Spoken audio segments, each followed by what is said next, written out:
آپ عزیزان توجہ فرمائیں، امیر المومنین نے خلفاء کے دور میں زیادہ زندگی امیر المومنین کی خلفاء کے دور میں گزری ہے۔ 25 سال گزرے ہیں، 3 خلیفہ کی حکومت تھی۔ کیا امیر المومنین جنگ بھول گئے تھے؟ کیا امیر المومنین کی ذوالفقار کھو گئی تھی؟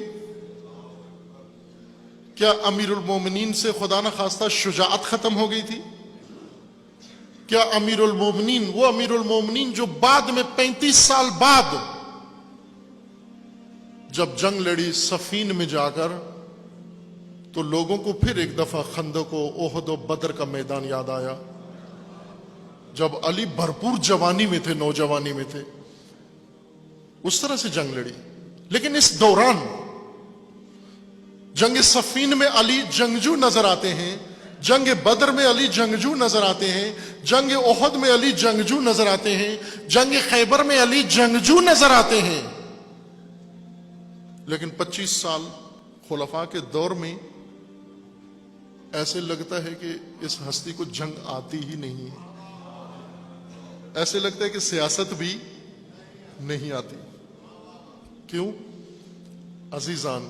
یہ اس لیے نہیں تھا کہ علی جنگ نہیں جانتے تھے، یہ اس لیے نہیں تھا کہ علی اپنا حق نہیں سمجھتے تھے، علی اپنا حق بھی سمجھتے تھے، علی جنگ بھی جانتے تھے، لیکن علی کو معلوم تھا میری جنگ کا میدان یہ نہیں ہے، میں نے اپنوں سے نہیں لڑنا ہے، میں نے رسول اللہ کے ساتھیوں سے نہیں لڑنا ہے۔ ان میں کوئی ٹکر کا نہیں تھا امیر المومنین کی ٹکر کا۔ اگر امیر المومنین تلوار اٹھا لیتے کوئی روک سکتا تھا، اور انہوں نے جنگ دیکھی ہوئی بھی تھی امیر المومنین کی۔ بلکہ جب امیر المومنین کو آ کر لے کر گئے، اس وقت بھی امیر المومنین نے اسلحہ نہیں اٹھایا، بلکہ زہرا کے دعا کے لیے اٹھے، ہاتھ بھی نیچے کروا دیے۔ کیوں؟ کہ یہ نہیں ہے میدان ہمارا۔ علی کو مانتے ہو نا آپ؟ علی کو مانتے ہو نا آپ؟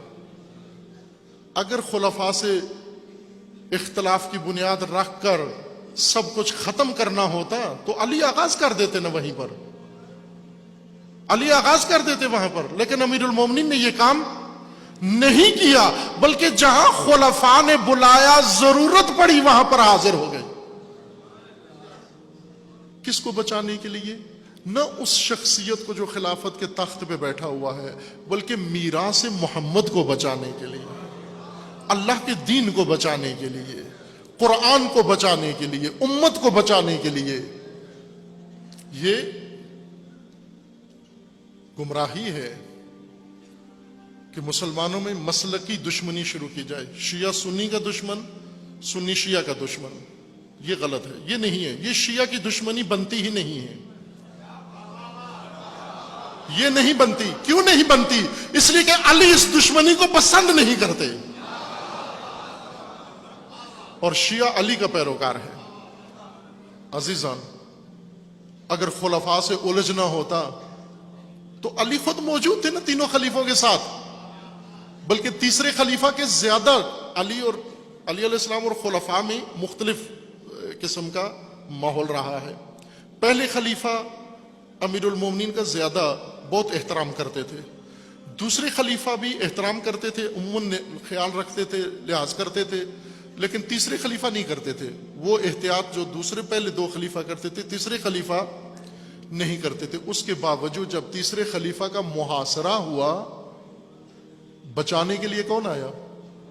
بنو امیہ میں سے ایک بھی نہیں آیا، وہ بنو امیہ میں سے تھے، ان کے گرد بنو امیہ اکٹھے تھے، ان کے لیے وہ سارا جال بنو امیہ نے بچھایا تھا۔ لیکن جب سارا کچھ ہو گیا تو خلیفہ کو بچانے کے لیے علی اور علی کے بیٹے آئے۔ یہ تو موقع تھا بہترین رقیب کو میدان سے ہٹانے کا، لیکن علی جانتے تھے یہ میری ٹکر کی دشمنی نہیں ہے، یہ میری ٹکر کی دشمنی نہیں۔ 3 جنگیں علی علیہ السلام کے دور میں ہوئیں، تینوں پر ناخوش تھے امیر المومنین۔ جنگ جمل میں امیر المومنین نے فتح پائی، مکمل فتح پائی۔ جنگ نہروان میں مکمل فتح پائی، لیکن فتح کا جشن نہیں منایا۔ فتح پائی لیکن جشن کیوں نہیں منایا بلکہ افسوس کیا، ان کی لاشوں پر کھڑے ہو کر افسوس کیا کہ اے کاش تم نہ آتے میرے مقابلے میں، اے کاش مجھے مجبور نہ کرتے، اے کاش میں نہ لڑتا تمہارے ساتھ جنگ، اے کاش تم میں عقل آ جاتی۔ خوش نہیں تھے امیر المومنین، وہ جنگیں ٹھوسی گئی تھی امیر المومنین پر، لیکن جب بدر میں علی لڑے، جنگ خندق میں، پھر جنگ خندق میں آ جاؤں گا، آپ نے کنٹرول کرنا ہے اپنے اوپر۔ جنگ خندق میں جب امیر المومنین گئے، ایک نرالی شان سے گئے، رسول اللہ نے خود تیار کیا۔ امیر المومنین کو پہلے اپنی پگ پہنائی، اس کے اوپر خود پہنایا، پھر اپنی تلوار دی، اور پھر امیر المومنین کو خود رسول اللہ نے اٹھ کے آگے چند قدم روانہ کیا۔ اور امیر المومنین اس دن جنگ میں جس طرح سے جا رہے تھے، جھوم جھوم کے جا رہے تھے، ایسے نہیں پہلے جاتے تھے، پہلے اس طرح سے جھوم جھوم کے ہوتے نا، جب جاتا ہے آدمی دکھانے کے لیے جھوم جھوم کے جانا کہ میں آ رہا ہوں۔ خوب جب امیر المومنین گئے تو پیچھے سے ایک شخص نے کہا کہ غرور لگتا ہے، علی کی چال میں غرور لگتا ہے۔ رسول اللہ سے عرض کیا کہ علی کی چال میں غرور لگتا ہے، اور غرور کا نتیجہ اچھا نہیں ہوتا۔ رسول اللہ نے فرمایا کہ یہ غرور نہیں ہے، یہ غرور نہیں ہے، یہ ایمان کی مستی ہے، یہ شوق شہادت ہے، یہ عشق ہے خدا کا، یہ غرور نہیں ہے۔ یہ جھوم جھوم کے گئے۔ اب دیکھو ایک میدان جس میں امیر المومنین ابن عباس کو بھیجتے ہیں، ابن عباس جو سمجھاؤ ان کو، جا کر ان نادانوں کو سمجھاؤ میرے ساتھ جنگ نہ کریں۔ ابن عباس کے خطبہ دیا، جو علی کہہ رہے ہیں میں تمہارے ساتھ لڑنا نہیں چاہتا، انہوں نے کہا نہیں ہم تو آئے ہی لڑنے کے لیے، لڑ کے ہی جائیں گے۔ پھر دوسرے کو بھیجا، سوہان ابن ساسا کو بھیجا، جو سمجھاؤ ان کو جا کر میں نہیں لڑنا چاہتا تمہارے ساتھ۔ پھر تیسرے کو بھیجا، جو انہیں کہو میں نہیں لڑنا چاہتا تمہارے ساتھ۔ پھر خود خطبہ دیا آ کر کہ میں نہیں لڑنا چاہتا تمہارے ساتھ، تم میرے دشمن نہیں ہو، تم میرے دشمن نہیں ہو۔ کیوں؟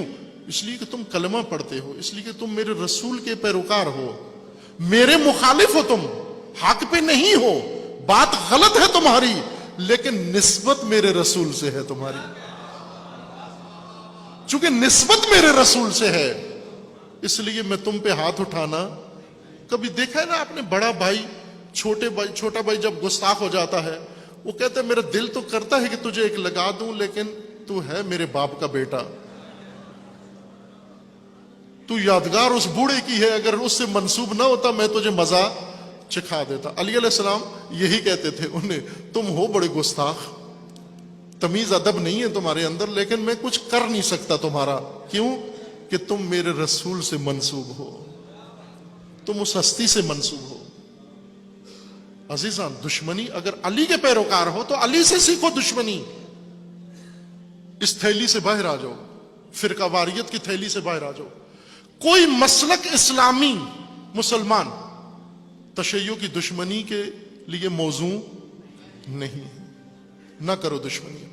اگر دشمن چننا ہے تو علی سے پوچھ لو نا پہلے کہ مولا علی آپ بتائیے، ہم آپ کے شیعہ ہیں، ہم آپ کے پیروکار ہیں، یعنی فقط آپ کے پیروکار ہیں، آپ ہمارے مولا ہیں، آپ نے بتانا ہے دشمن کون ہے ہمارا۔ اگر آپ حسینی ہو اور اگر آپ پیرو علی شیعہ علی ہو تو آپ پوچھو نا، امام حسین سے پوچھو دشمنی کرنی ہے کس کے ساتھ کریں، حسین آپ کو بتائیں گے کہ اگر دشمنی کرنی ہے تو طاغوت کے ساتھ کرو، دشمنی کرنی ہے تو ظالم کے ساتھ کرو، دشمنی کرنی ہے تو ستمگر کے ساتھ کرو، دشمنی کرنی ہے تو آمریت کے ساتھ کرو، دشمنی کرنی ہے اگر آپ نے تو یزیدیت کے خلاف کرو۔